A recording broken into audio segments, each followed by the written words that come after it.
Success is everybody's dream. Oftentimes at Charlie Trotter's, we define the ultimate success as achieving something that is greater than the sum of the parts. Success and the elements behind it become more intangible. So in the case of our world, service, hospitality, the ambiance, the cuisine, and the wine beverage service, and we make sure that it adds up to something greater than the sum of the parts. If we're successful at what we do, it's got to be beyond the sum of doing all those things superbly or excellently.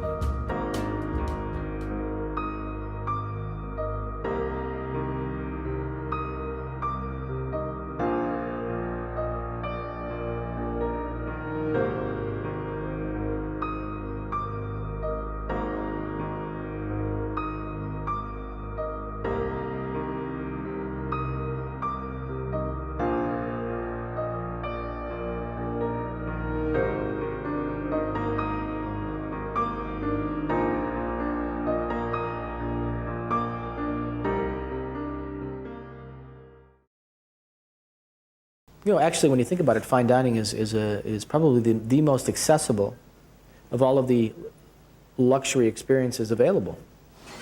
Fine dining really is a modest investment when you think of it, because you can go out with a significant other, a spouse, or a friend, and have a once-in-a-lifetime experience for the very modest price of $60 or $70 an hour. And you also have 70 or 80 people working on your behalf for $60 or $70 an hour. It's actually a bargain when you think about it. Okay, Patrick, we got to get it out of the window, please. Yes, coming right now. Greg, help keep it. I don't want anything in the window, please. Hold on. Go table 5, please. Position 1. Chef, full steam ahead, please. It's kind of interesting what happens behind the scenes. There's elements of athletics. It's very physical. You're running, you're moving quickly, you've got to coordinate your movements. But at the same time, it's maybe a little bit more choreographed. So it's almost like meshing a ballet with a professional basketball game at the same time.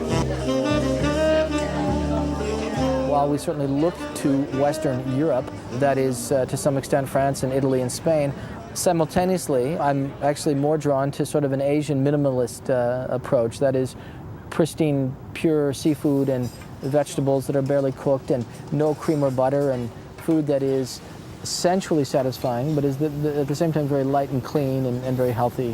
While I admire the paradigm of the French traditions and the Italian traditions and what goes on in Spain, it's mainly because of the time-honored traditions of what has happened there with food and wine together.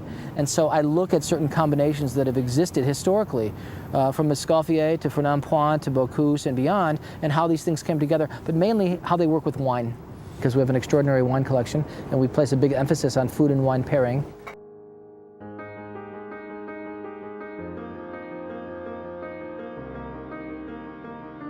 That we started 8 years ago, and we've raised nearly $1 million since we began it. And we give that money away in the form of scholarships and grants and monies for young men and women that otherwise might not be able to go to culinary school. But something that the restaurant completely underwrites is the Excellence Program. And this is for young men and women, typically juniors or seniors in high school, that aren't even necessarily interested in the culinary arts.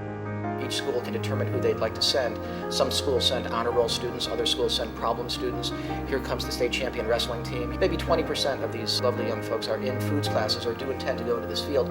But what it involves is just exposing and showcasing what we think excellence is all about, working with humility is all about. 20 students, 2 or 3 teacher chaperones arrive on a school bus every Tuesday, Wednesday, and Thursday night. They're greeted at the front door, given a quick little 5-minute tour of the dining rooms, the kitchen, the wine cellars. I always wonder why we take them to see the wine cellars since they're only 17 or 18 years old, but then they sit in our studio kitchen at one big table, and for the next 2.5 hours, they have the same menu approximately that's being served to most of the guests that night. And if sea urchin is on the menu, or lamb's tongue, or any other exotic item, these folks are having it. And along the way, this is the fun part, they hear from 10 or 12 staff members, pastry chef, sommelier, fish cook, all different people, come out and talk about what they do to pursue excellence, how they try to work with humility, how they motivate themselves every day, how they regard themselves as their own boss in terms of setting even higher standards than I might set for them. And then they field several questions, and we go around the table as many times as we need to until each student asks 2 or 3 questions. And we can talk about all kinds of things, from sustainable farming to organic foods versus not organic foods to, well, how to run a small business. And we end up on a lot of different subjects. But it's a great sight at 7:30 at night when a yellow school bus is pulling back up in front of Charlie Trotter's restaurant, vying for space with luxury automobiles and stretch limousines, and these beautiful young men and women are just, tumbling out the door, giddy with excitement, and it's our way to kind of give back. I think people in the restaurant and hospitality world in general are generous people. I think that's why they're drawn to this field. And we do a lot of philanthropic things, but this is more of a hands-on thing, and it directly affects young people in our city, our community. And I think sometimes if we can just let each one of these folks walk out with 2 or 3 ideas about life and about how to motivate themselves, then we've accomplished our goal. Always advocated, you don't work for me. Number 1 rule is you are your own boss. I don't care what line level you're on. I don't care if you're just starting or you're 2 years into the experience or 6 years or 10 years. If you're not your own toughest boss, then there's no point. Wherever we work, we want to be proud of our environment, of the company that we work for, and we come to work with great eagerness and enthusiasm and exuberance. But whatever the expectations may be, your own expectations have to be even greater. I've never once thought, gosh, what's the minimum for me, or just to do a good job. It's more like I'm owning this. I take ownership in this thing. And that's really when you become the winner, when you work for you.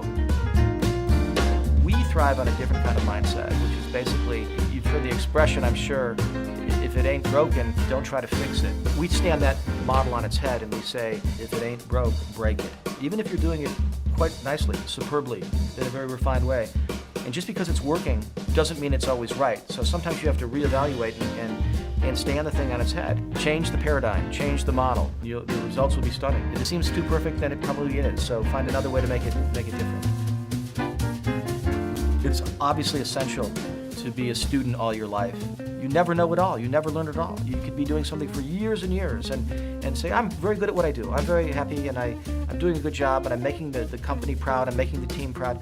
But if one isn't constantly pushing the envelope, as it were, and maintaining a type of intellectual and professional curiosity at all times and finding ways to feed the mind and feed the spirit and the soul, then it's not worth it. You have to find ways to educate yourself and move forward, and then, in turn, bring ideas to your colleagues. You get what you give. You want a lot, you got to give a lot, and it's a really easy trade. It's not hard to do it. And if you want a lot from an experience, I want to do things for people before they even have the opportunity to ask for those things, and that's when it gets fun and quite gratifying. It's essential that every single day you find a way to outthink the guest and do something for the guest way beyond what they were ever anticipating or what they'll ever ask for. And that's when you achieve a kind of personal success. Always imagine, what can I do today to just take one person, one group of people, and just take them to the next level and blow their minds.